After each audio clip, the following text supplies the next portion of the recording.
Berarti yang ingin menyalibkan Yesus apa? Iblis pada saat itu. Kenapa? Terus kenapa Anda bertanya lagi, kan sudah jelas. Jadi gini. Jadi Bang makanya Edi, saya bilang begini Bang Oki, jangan gini, kita ngobrol ya, jangan berdebat. Ya, Gini, ya, silakan. yang ingin supaya Yesus disalibkan itu adalah iblis. Jadi rancangan supaya Yesus disalib itu memang dari iblis. Tetapi Bapa di sorga merubah rancangan iblis itu menjadi rancangan keselamatan. Makanya salib itu adalah inisiasi dari iblis, tetapi Bapa di sorga merubah salib itu menjadi keselamatan.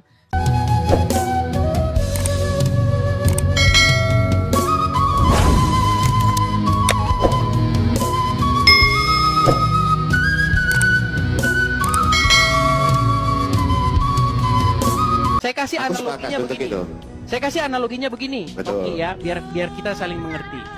Ya, ya. Di dalam Bible, Yusuf berkata, "Engkau mereka-rekakan yang jahat kepada aku, tetapi Allah mereka-rekakan yang baik."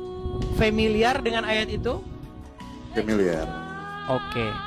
Ketika saudara-saudara Yusuf membuang Yusuf atau ingin membinasakan Yusuf, malah justru itu menjadi jalan bagi Allah menjadikan Yusuf sebagai berkat bagi banyak bangsa-bangsa.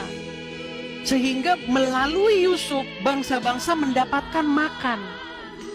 Pertanyaan saya begini, rancangan untuk membuang Yusuf ke sumur, membinasakan Yusuf, itu rancangan iblis atau rancangan Bapa? Ya, sebentar Bang Edi, kita daripada terlalu bahas ke sana karena banyak sekali yang typing bilang pansos di sini. Padahal aku naik ke sini. Jangan hiraukan pansos. Saya ingin padahal kalau aku naik ke sini, jujur ya, aku naik ke sini ini tujuannya tadi mau mengklarifikasi aja.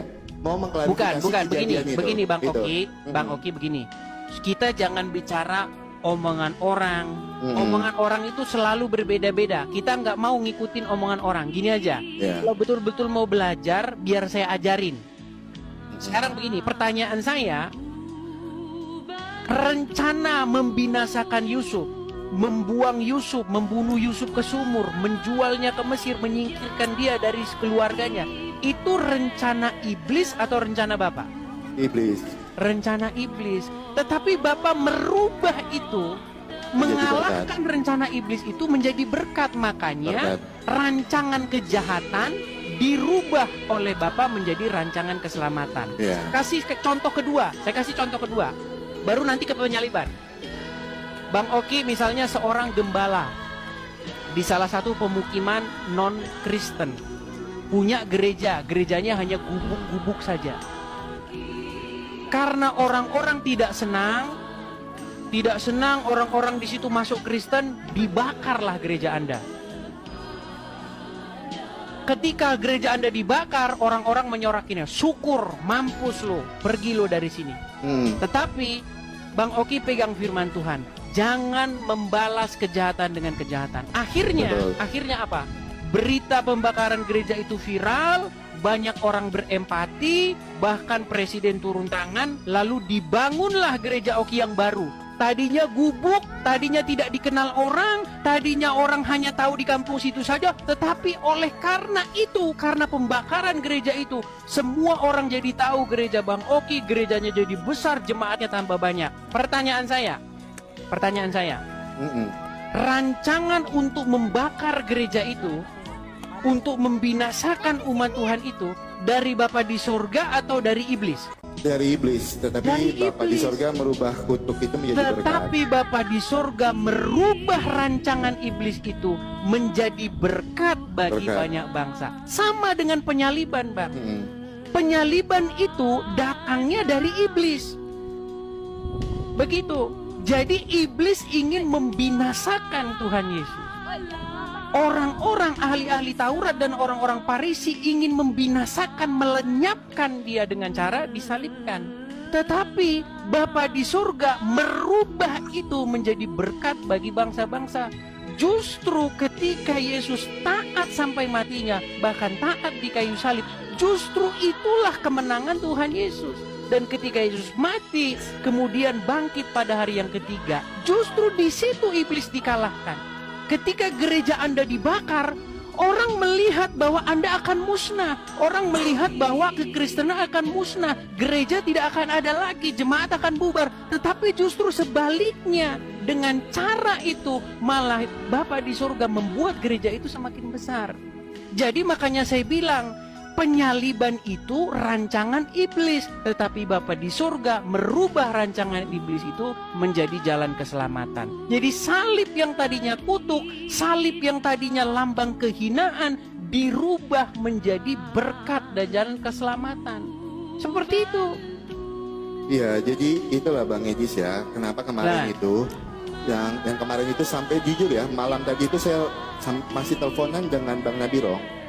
Aku paham sih maksud Bang Edis ini bukan mengatakan kalau itu adalah karya keselamatan, tetapi Bang Edis itu terfokus pada penyalibannya itu.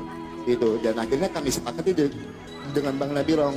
Akhirnya kami memahami. Nah cuman Bang Edis, yang dari kemarin sih sebenarnya ini masalahnya itu dari kemarin. Yang aku bingung itu, tujuan saya bertanya, enggak ada maksud saya untuk menjatuhkan sana sini karena saya tidak punya masalah dengan apologet manapun, mohon maaf. Itu saya di sini saya juga enggak pernah mengganggu diskusi manapun.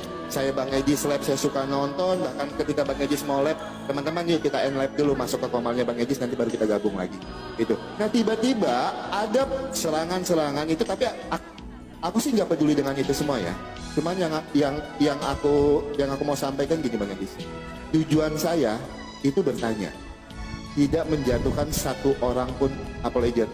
Saya ini bukan siapa-siapa dibandingkan Bang Edis, saya bukan siapa-siapa dibandingkan Pak Bom Bom, saya bukan siapa-siapa dibandingkan Pak Eka. Tetapi niat dan hati saya cuma tidak mau saya ini pemahaman saya salah untuk ini. Yang jadinya nanti akan bumerang untuk saya ketika saya berdiskusi.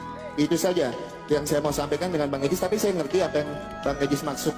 Yang Bang Edis maksudkan secara pribadi juga saya minta maaf dengan Bang Edis ya.